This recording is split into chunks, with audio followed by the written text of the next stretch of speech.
Kalau kita sedang dalam kondisi sendiri, butuh teman curhat, Allah sebaik-baik tempat curhat. Butuh pertolongan, Allah sebaik-baik penolong. Butuh kebaikan, Allah memiliki segala kebaikan. Butuh jalan keluar, Allah lah yang satu-satunya yang punya jalan keluar dari semua kebuntuan hidup kita. Makin banyak masalah, makin dekat sama Allah. Nggak apa-apa kalau kita ngerasa, saya mah nggak pede dekat sama Allah. Kenapa? Saya banyak dosa. Kalau gitu dekat sama Allah sebagai pendosa. Gimana dekat sama Allah sebagai pendosa? Tadi, Rabbi zalamtu nafsi faghfirli. Ya Rabbi, saya menzalimi diri saya sendiri, maka ampunkanlah dosa saya. Deketin Allah dengan minta ampun. Nggak pede datang ke Allah. Kenapa? Soalnya takut ngecewain Allah. Kan kita udah minta, nanti Allah ngasih. Udah gitu, namanya manusia kadang-kadang kalau udah selesai dari masalah, balik lagi dia. Jauh lagi dari Allah, lalai lagi, dosa lagi, kan suka gitu. Karena kita masih kayak ragu sama kemampuan kita. Saya bisa nggak ya istiqomah? Saya bisa nggak ya taubatan nasuha? Daripada nanti saya udah minta sama Allah, Allah tahu banget kalau saya itu masih labil, kan nggak enak. Udah nggak apa-apa, kita berbuat dosa, datang lagi sama Allah. Dosa lagi, datang lagi sama Allah. Kapan sih Allah pernah putus asa mengampuni dosa hambanya? Yang ada itu adalah hambanya putus asa minta ampun kepada Allah. Allah mah nggak pernah putus asa. Nggak ada kalimat satupun di Al-Quran dan hadis Allah bilang gini, saya nggak akan ampunin dosa kamu lagi. Kenapa? Udah 3 kali saya ampunin, kamu ulangi. Gak pernah Allah ngomong kayak gitu. Baik di Al-Quran gak pernah, di hadis gak ada. Baik hadis Nabi gak ada, hadis Qudsi juga gak ada. Gak ada cerita Allah itu ketika kita datang pertama, ya diampunin. Datang kedua, udah deh. Datang ketiga, ini terakhir ya. Allah gak pernah ngomong gitu kan. Pas yang keempat, tidak ada maaf bagimu. Gak ada Allah ngomong kayak gitu. Selalu, wahai hambaku, Qul ya ibadiyalladzina asrafu ala anfusihim. Katakan kepada hambaku yang sudah banyak dosa dan menzalimi diri sendiri. Qul ya ibadiyalladzina asrafu ala anfusihim. Allah tuh baik banget loh sama kita. Allah tahu kita banyak dosa, tapi Allah masih manggil kita tuh ibadi, hambaku gitu. Coba, itu panggilan lembut loh dari Allah. Allah kalau kasar panggil nama, ya Hanan, itu kasar tuh. Tapi ya ayah abdi itu lembut. Sama kayak Aisyah kalau marah sama Rasulullah manggilnya Muhammad.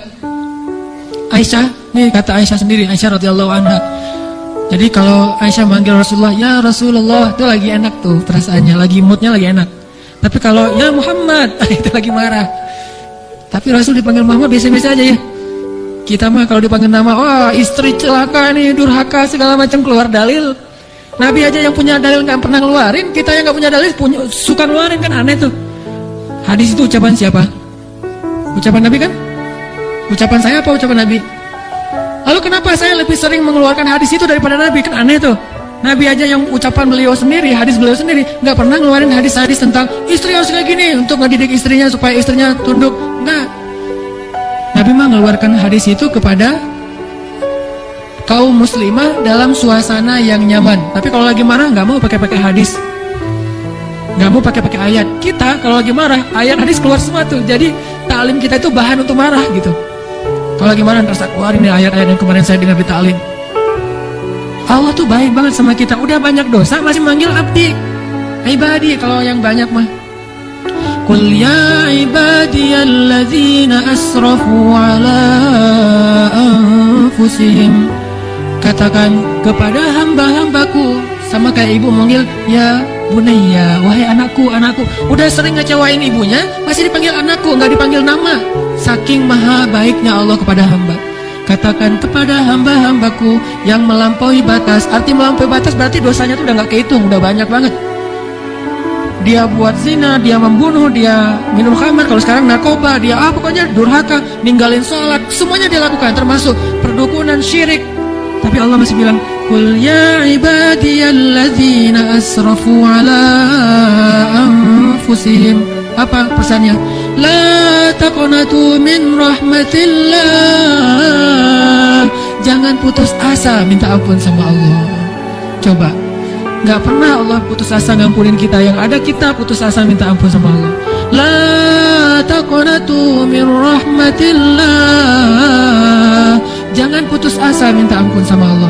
Innallaha yaghfiru yaghfirudz dzunuba jami'a. Allah mengampuni dosa semuanya, semua dosa diampuni. Tapi saya Allah pernah syirik. Innallaha yaghfirudz dzunuba jami'a. Saya pernah berzina ya Allah, yaghfirudz dzunuba jami'a. Saya pernah durhaka sama orang tua ya Allah, yaghfirudz dzunuba jami'a. Saya pernah minum khamar, saya pengedar narkoba ya Allah, yaghfirudz dzunuba jami'a. Saya pernah mencuri hak orang lain ya Allah, yaghfirudz dzunuba jami'a. Semuanya diampuni. Memangnya ada tempat lagi bagi kita untuk lari dan berserah diri kecuali kepada Allah? Kalau kita punya masalah, adakah tempat yang lebih baik bagi kita untuk datang curhat dan mengungkapkan semua masalah kita daripada Allah? Makanya Musa tahu hal itu. Dia labil memang, dia anak muda dan itu wajar. Tapi dia tahu dan yakin satu kebaikan, bahwa selabil apapun, sebanyak apapun kesalahannya, dia selalu datang dan mengatakan Rabbi. Lalu mengakui kesalahannya, zalamtu nafsi ya Rabbi. Salah lagi, bilang lagi Rabbi zalamtu nafsi. Ini gimana nih ya Allah, saya salah melulu. Salah lagi ya Allah, salah lagi deh. Salah lagi ya Allah, salah terus. Salah lagi ya Allah, tolong dong, saya pengen berubah. Terus aja gitu. Jangan datang kepada manusia. Makin sering kita datang kepada manusia, kita makin rendah. Makin sering kita datang kepada Allah, kita makin tinggi. Datang lagi, datang lagi. Gimana cara datangnya? Gak susah, datang sama Allah tuh gak perlu dicari. Gak ada cerita Allah lagi lobet, gak ada. Kalau manusia kita japri, kita telepon lagi lobet, dia nggak akan. Atau lagi enak-enak telepon, tiba-tiba mati teleponnya. Kadang-kadang kita teleponnya pakai WhatsApp call. Jadi kalau ada masuk telepon yang keputus gitu kan ya, cari yang gratis. Kalau ke Allah mah gratis dan nggak akan keputus. Kalau Allah mah gratis, tinggal gini doang nih. Jadi teleponnya nih, telapak tangan kita ini adalah gadgetnya. Gini nih. Tekan nomornya gimana? Tekan nomornya tuh tinggal ngomong, nggak perlu ditekan-tekan. Ngomong aja. Robby, udah langsung terhubung tuh, kan cepat banget. Kayak ada telepon gitu ya. Nama istri saya Sarah, sekarang dia ada di atas. Saya kayak misalnya saya mau nelpon istri saya, terus saya nyalain handphone. Sarah, halo, dia manggil saya Albi. Albi itu artinya kekasihku. Albi gitu kan, ada nggak telepon kayak gitu? Bisa nggak? Ada ya, cuma jarang, saya juga nggak bisa nih, nggak tahu cara nyetelnya. Jadi kalau mau nelpon istri kita, istriku, langsung calling gitu, dan dia langsung ngangkat, nggak lama-lama, kita tunggu lama kok nggak diangkat-angkat, alasannya lagi, kenapa sih nggak diangkat-angkat? Maaf tadi lagi di kamar mandi, misalkan suka gitu tuh. Allah mah nggak ada cerita gituan. Miss call 10, yang ke-11 baru diangkat, nggak ada tuh. Allah mah nggak ada miss call, nggak ada disconnect, nggak ada sinyal jelek, nggak ada habis pulsa, nggak ada kepotong sama call yang lebih berbayar mahal, nggak ada yang kayak gitu-gituan. Kalau Allah mah tinggal bilang, Robbi, ya abdi, labbaik ya abdi, aku terima apa yang kamu butuhkan ya abdi, sebutin gitu. Allah tuh gitu, cuma kitanya nggak mendengar dengan lisan, dengan telinga. Kita harus mendengar itu dengan hati kita. Kalau kita yakin, ana inda dhanni abdi bi, aku tergantung yakinnya hambaku, prasangka hambaku, gimana perasaan hambaku. Kalau kalian yakin aku mendengar dan mengijabah, aku pasti mendengar dan mengijabah. Kan gampang, Allah mah tergantung kita ya. Jadi jangan salahin Allah, Allah aja bilang tergantung kita. Kalau kita ngerasa doa kita nggak diijabah, jangan salahin Allah, kok Allah nggak ngijabah. Salahin diri kita, kenapa kita nggak yakin Allah mengijabah? Yakin kok, kalau yakin ngapain dipertanyain? Kalau kita yakin jangan dipertanyakan. Karena Allah pasti tidak akan ngecewain hamba yang datang kepadanya.